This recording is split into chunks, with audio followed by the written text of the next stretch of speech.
What did everything cost? First, the plane ticket, $303.47 for the ticket, and I printed the boarding pass before I went to the airport. That cost me 22 cents at the FedEx in Bally's, so $303.69. Could have been a lot different. For one, if you wanted to go Spirit, I mean, you could literally get like 20 each way. The thing is, I was intrigued by this idea of flying somewhere and back in the same day, because people who fly into Vegas from California talk about how cheap the plane tickets are sometimes. It's a great idea when you're not committed to a certain time for something. When it's just like, oh, I'll fly from LA to Vegas, I'll get in at any time, 1 p.m., 5 p.m., 9 p.m., it doesn't matter. Whenever I get in, I'll start playing. When you need to get somewhere for a baseball game and you don't want to miss the first pitch, it matters a lot more when you get there. So I had to make sure I got there before the first pitch, which means I couldn't really take Spirit based on the terrible stories I hear about people being delayed for like, not just a matter of hours, like a day or more a lot of times. So I really had to take Southwest going there. I could have taken Spirit on the way back, which I might do in mid-May. I didn't do this time. And in addition to taking Southwest both directions this time, I kind of procrastinated a little bit, and I probably could have gotten it both ways for like $200. Instead, it was about $100 more because I waited till like 5 days before I actually did it. The ticket to the game was $43.53, and I printed the ticket. Like I said, another 22 cents at the FedEx in Bally's, so $43.75 was the full price for the ticket. Definitely didn't need to spend that much. I mean, if it's an A's game, it's going to be cheap. The Mets win, so it was a little more expensive, but I really didn't need first row in the second deck. I actually paid for a better seat than I took, which is usually people do the opposite. They buy the worst ticket they could find and hope they could sneak around somewhere. I bought first row in the second deck, no one in front of me in home run territory. Alonso's home run would have like landed like 20 feet away from my seat if I had been there, but instead I took the last row in the upper deck. I don't know, it was nice. I was close enough to the field, no one was around. Kind of windy being up that high, a lot of seagulls, but it was cool. In the future, yeah, just take any seat. Really, for one, you could move around a little bit without anyone caring. Also, the last row in the third deck was not like far away. It was a fine view, and without people nearby making noise and being loud and annoying. It was like, it's kind of like the comfort of watching it on TV, you know, with the quiet and everything around you, but you're at the stadium and you're plenty close enough to the game to experience it. Last scene in the video from the parking garage. Might as well talk about parking while I'm here before I go elsewhere. $18, like I showed you. If you stay in long-term parking, you can't just go into any garage. Short-term parking has a different daily maximum. Long-term parking has an $18 daily maximum at Harry Reid Airport right now.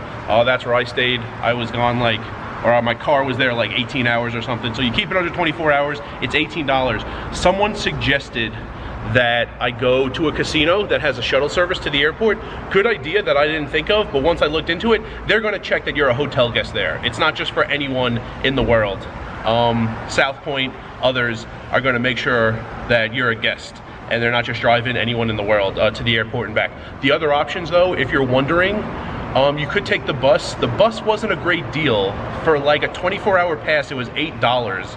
Of course, it was going to be slower and less convenient, but $8, I paid $18 to leave my car there. Maximum convenience, it was only $10 more.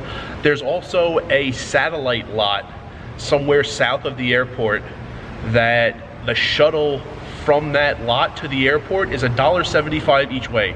So that's inexpensive. However, there's only 100 spots and you can't reserve them. It's first come, first serve. 100 is not a lot of spots. Like, you walk to your car in Aria and you probably pass well over 100 parking spots. So it's not a lot of spots. I didn't even want to risk that.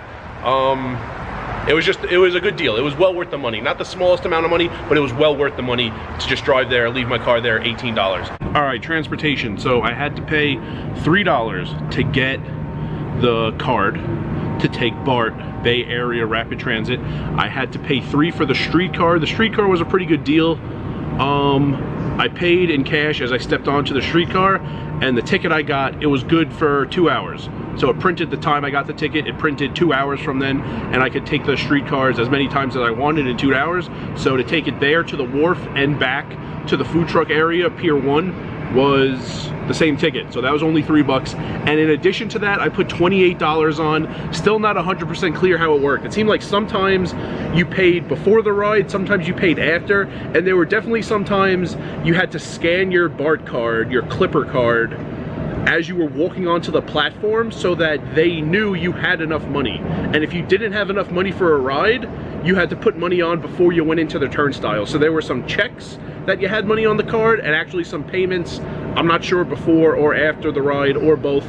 Anyway, I paid $28 on the card in addition to the $3 for the streetcar and the $3 just to get the physical card. So $34 total. I didn't use it all, but it is $34 total. I think there's still like $4 on that card. So if I do this trip again in mid-May, the first $4 is already on there. But I did pay $34 in all the transportation once the plane ride was over.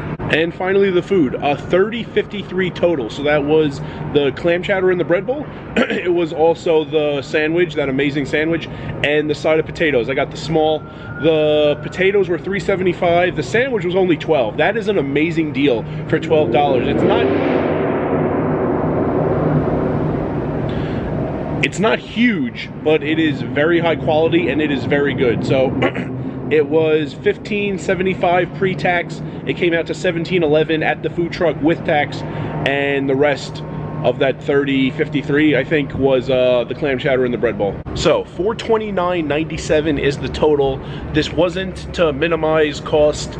I procrastinated a little. It did take time to figure out if I could bring my camera into the stadium, if I could bring my sling pack, and if I could acquire a paper ticket and get in with a paper ticket. All those things happened to be possible, and I did them all, but it took a while. Along with some procrastination, I actually made the plans pretty close to the day of the game. So I think I'm gonna do this again Saturday, May 13th. Again, a Saturday day game. It makes the most sense with the flights. You know, like I said, if you were just coming in from LA to Vegas, pick any flight that's cheap, get in whenever you land, go play poker. Like, time isn't really that big of a factor. When you need to make the first pitch of a baseball game, time is a factor. And there actually weren't a ton of flights going there and coming back that would make it possible for me to get to the game on time and get back without having to leave the game early or having a ridiculously long wait after the game. So I paid $429.97 for this one. I think I could do it A's Reds May 13th for like $185. So that would be pretty cool. I think it will be Southwest on the way there, Spirit on the way back. The cheapest ticket possible for Reds A's. Probably go to that food truck again though. Get the rotisserie chicken this time. They don't have a ton of things on the menu.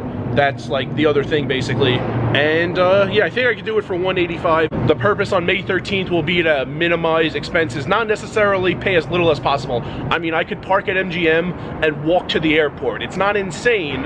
It would be free to park at MGM rather than the airport, but it just doesn't make a lot of sense. I'm gonna do the same thing, park at the airport, pay the $18. It's the most worth it of the options based on the money, even though it's not the cheapest dollar amount. So that's how I'm going to do it in mid-May. What makes the most sense, the most kind of like a combination of efficient and trying to minimize my expenses, I'm pretty sure I could do it for under $185.